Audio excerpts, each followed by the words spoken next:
Hello friends, this is Rahi and welcome to our channel weird वाले। I hope आप सभी अच्छे होंगे और आज की इस वीडियो में हम फिर से एक इंपॉर्टेंट टॉपिक को डिस्कस करेंगे जो कि है हमारी डेमोक्रेसी। डेमोक्रेसी का मतलब होता है जनतंत्र।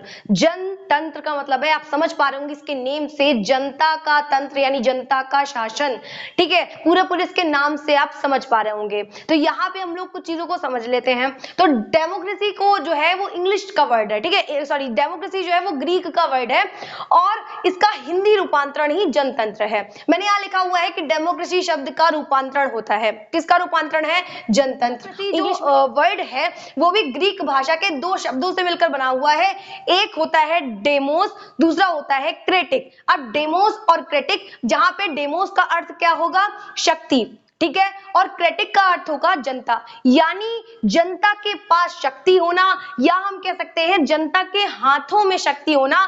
कुल मिलाके जो नेता का चुनाव है, ठीक है, यानी जो भी व्यवस्थाएं चल रही हैं वो सब जनता के हाथों में होंगी।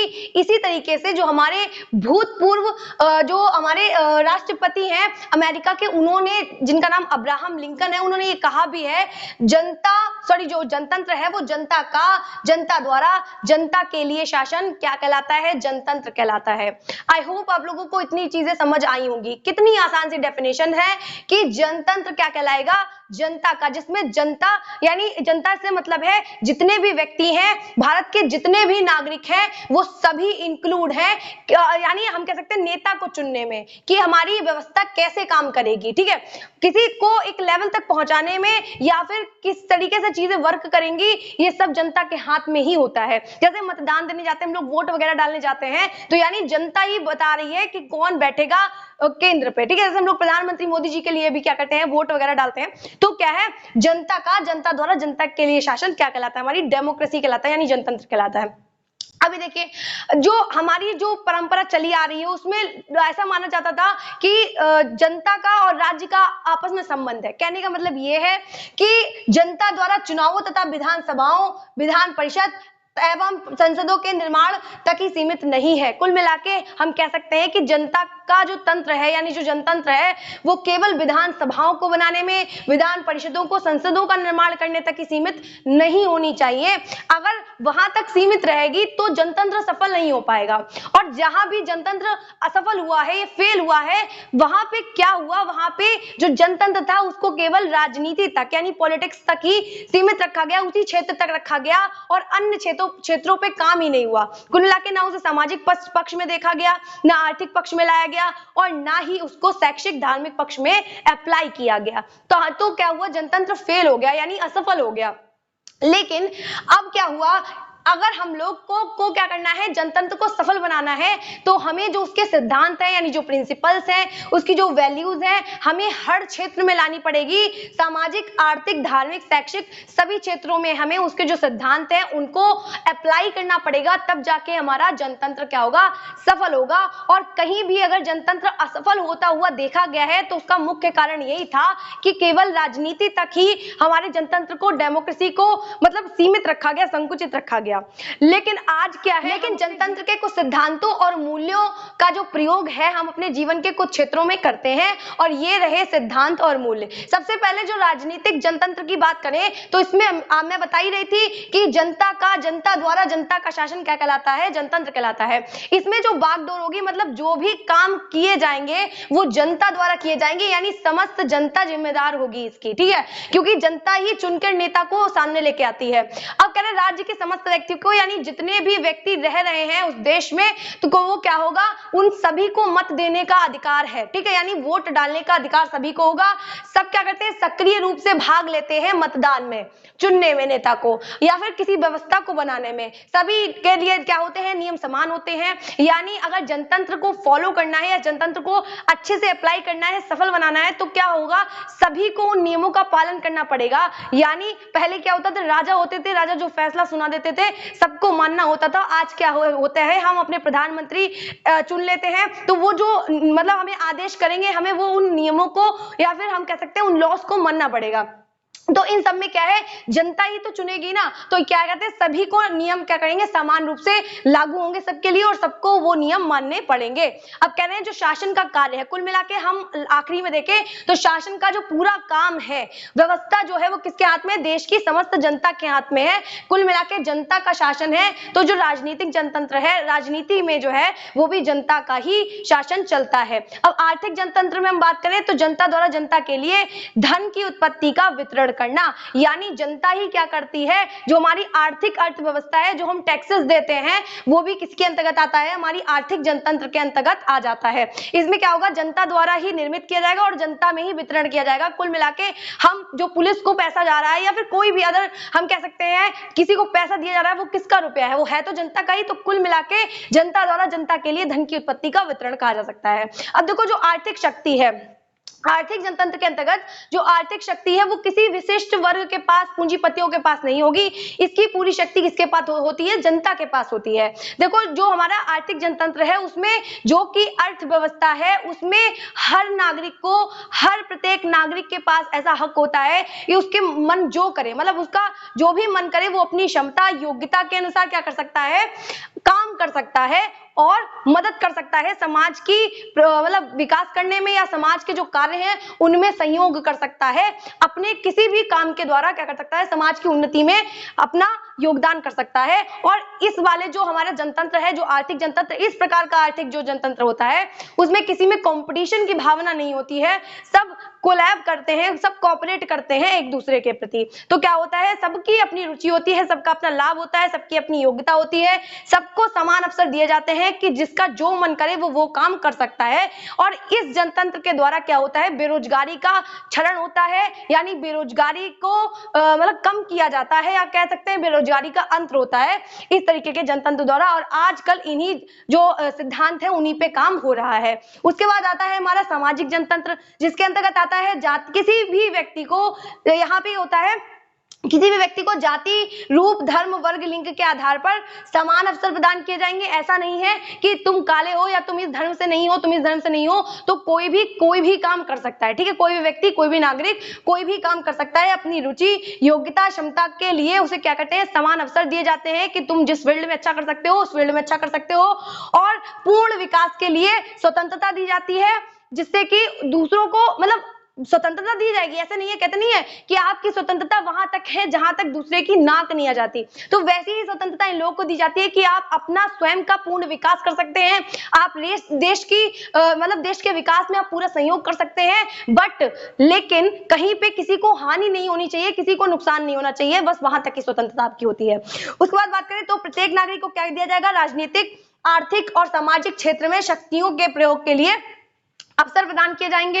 ठीक है, आप हर क्षेत्र में स्वयं का विकास कर सकते हैं और हर क्षेत्र में विकास के लिए योगदान। जनतंत्र इन्हीं सिद्धांतों पे काम करता है कि जिसमें जनता द्वारा सारी ही व्यवस्थाओं को देखा जाएगा और राष्ट्र के निर्माण में सहयोग किया जाएगा। तो आई होप आप लोगों को इतना समझ में आ गया होगा। ये था हमारा जनतंत्र का मीनिंग, यानी डेमोक्रेसी का मीनिंग, कि जनता द्वारा किया जाने वाला शासन हमारा जनतंत्र कहलाएगा। अब्राहम लिंकन ने कहा है कि जनता द्वारा जनता का शासन क्या कहलाएगा, डेमोक्रेसी कहलाएगा। बस ये खत्म है। और उसके बाद इनके अंदर कुछ प्रिंसिपल्स देखिए अभी तक फॉलो नहीं हो रहे थे, लेकिन 20वीं शताब्दी से कुछ प्रिंसिपल्स क्या हुए, फॉलो होने लगे, और यही वाले प्रिंसिपल आज भी चल रहे हैं, जिससे कि हमारे देश की जो व्यवस्था है वो सुधरी चल रही है। ठीक है, विकसित हो रही है, निरंतर उसमें मतलब बढ़ोतरी आ रही है, विकास की उन्नति पे है। ठीक है, विकास लगातार होता चला जा रहा है। तो आइए हम लोग फटाफट से देख लेते हैं कि डेमोक्रेसी की डेफिनेशंस क्या है। तो आइए फटाफट से जान लेते हैं कि जनतंत्र की परिभाषाएं क्या है, और हम उनके कुछ मूल सिद्धांतों की भी बात करेंगे। क्योंकि ये टॉपिक बहुत ज्यादा बड़ा है,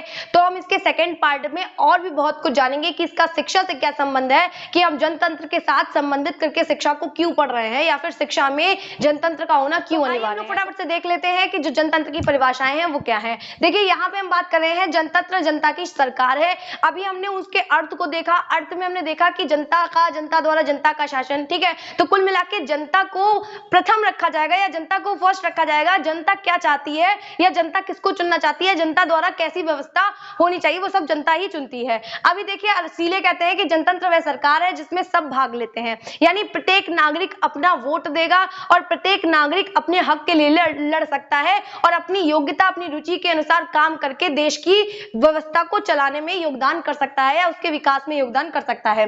बोर्डे कहते हैं कि जनतंत्र जीवन यापन की एक रीति है और जीवन यापन से तात्पर्य है जीवन के प्रत्येक प्रमुख क्षेत्र को प्रभावित करना है, यानी हर क्षेत्र की बात हो रही है जनतंत्र के द्वारा, ठीक है। फिर देखिए मेजिन कह रहे हैं कि सबसे योग्य तथा सबसे अच्छा नेतृत्व में सबके द्वारा उन्नति, यानी एक जो नागरिक सारे हैं वो एक दूसरे के साथ में सहयोग करके एक दूसरे के विकास में सहयोग कर रहे हैं। कुल मिलाकर यहाँ पे किसी एक व्यक्ति एक विशिष्ट समूह की बात नहीं हो रही है, प्रत्येक व्यक्ति की बात हो रही है कि हर व्यक्ति अपना सहयोग करेगा जिससे कि हमारे राष्ट्र की जो अर्थव्यवस्था है या फिर समाज की जो व्यवस्था है या जितनी भी व्यवस्थाएं हमारे समाज में चल रही हैं वो एक निश्चित रूप से एक निश्चित क्रम में चल पाए। अभी हम लोग बात कर लेते हैं कि जनतंत्र के कुछ मूल सिद्धांत हैं, उनकी बात करेंगे कि जो हमारा जनतंत्र है वो किन सिद्धांतों पे उसके जो प्रिंसिपल्स हैं वो क्या है। अभी इससे पहले जो हमने पढ़े थे वो किस मतलब हमारे जीवन में किन किन क्षेत्रों में क्या क्या काम हो रहा है हमने वो जाना था। अभी जो हमारा जनतंत्र है वो किन प्रिंसिपल्स पे काम करता है वो जानेंगे। अभी सबसे पहले बात करते हैं स्वतंत्रता की। देखिए स्वतंत्रता जब नहीं थी तब जो मनुष्य का जीवन था वो बहुत ही ज्यादा बेकार हुआ करता था और जो जनतंत्र है हमारा उसका मेन मुख्य उद्देश्य यही है कि जनता को स्वतंत्र किया जाए। बिना स्वतंत्रता के किसी का भी उचित या पूर्ण विकास होना संभव नहीं है, या हम कह सकते हैं कि जो स्वतंत्रता है वो जनतंत्र की आत्मा है, यानी बिना स्वतंत्रता के जनतंत्र का सफल होना बिल्कुल भी संभव नहीं है। यहाँ पे क्या होता है प्रत्येक व्यक्ति जीवन से संबंधित मतलब कोई भी व्यक्ति अपने जीवन की जो भी समस्याएं हैं अपने जीवन के प्रत्येक क्षेत्र में कोई भी किसी भी विषय पे विचार कर सकता है, सोच सकता है, लिख सकता है, भाषण दे सकता है और क्या कर सकता है वाद विवाद कर सकता है, आलोचना कर सकता है। मतलब उसे पूर्ण रूप से स्वतंत्रता है कि वो अपनी विकास के लिए हर तरीके की स्वतंत्रता है उसे, ठीक है। लेकिन इसका मतलब ये नहीं है कि उसको ऐसी स्वतंत्रता हो जाए, क्योंकि अगर हम उनको लोगों को पूर्ण रूप से स्वतंत्रता दे देंगे तो हमारी जो व्यवस्था है वो निश्चित रूप से चल नहीं पाएंगी। क्यों? क्योंकि उस वक्त तो एक व्यक्ति दूसरे व्यक्ति से कहेगा कि ये तो मेरी स्वतंत्रता है ना, तो वो दूसरों को भी हानि पहुंचाने लगेगा। भाई हमारी स्वतंत्रता है तो दूसरे इंसान की भी तो स्वतंत्रता है, तो कुल मिला के हमारे कुछ कर्तव्य भी हैं। तो जनतंत्र के अंतर्गत कुछ कर्तव्यों को भी क्या करना होता है, हमें फॉलो करना होता है। हम कॉन्स्टिट्यूशन में देखते हैं कि हमारे अधिकारों के साथ कुछ हमारे कर्तव्य भी हैं जो कि हर व्यक्ति को फॉलो करने होते हैं, जिसके द्वारा ही हमारा जो जनतंत्र है वो सफल हो सकता है।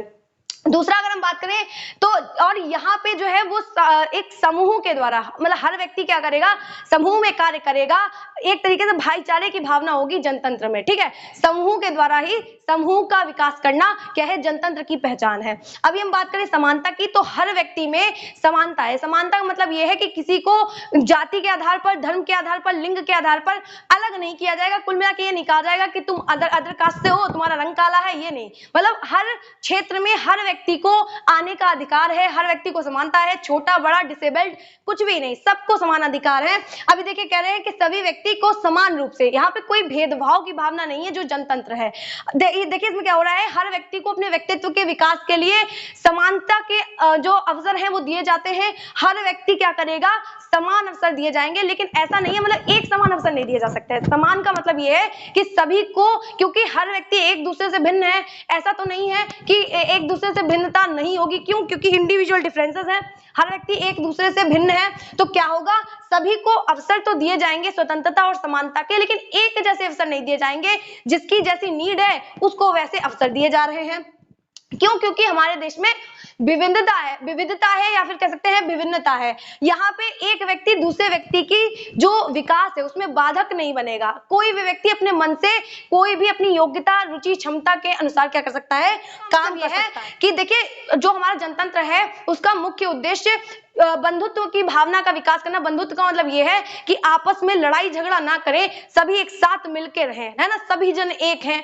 तो कुल मिला के बात यह है कि सबका एक साथ विकास होगा, सबको समाज में सम्मान दिया जाएगा, कोई छोटा बड़ा नहीं देखा जाएगा, धर्म जाति लिंग के आधार पर किसी भी प्रकार का भेदभाव नहीं होगा, सबको समान अधिकार मिलेंगे और सब जो है एक गति से कह सकते हैं अपनी अपनी योग्यता के अनुसार जो समाज है उसको विकसित करने के लिए अपना पूर्ण योगदान देंगे। और इसमें सब कंधे से कंधा मिलाकर क्या करेंगे अपना विकास करेंगे और प्लस देश के विकास में भी अपना योगदान देंगे। ठीक है, मतलब इसमें क्या होगा, हर व्यक्ति में, प्रत्येक नागरिक में, भारत का जो भी नागरिक है या फिर जिस भी देश का नागरिक है, उसमें क्या होगा, भाईचारे की भावना का विकास होगा। और इसका चौथा जो सिद्धांत है वो बात करता है न्याय पे।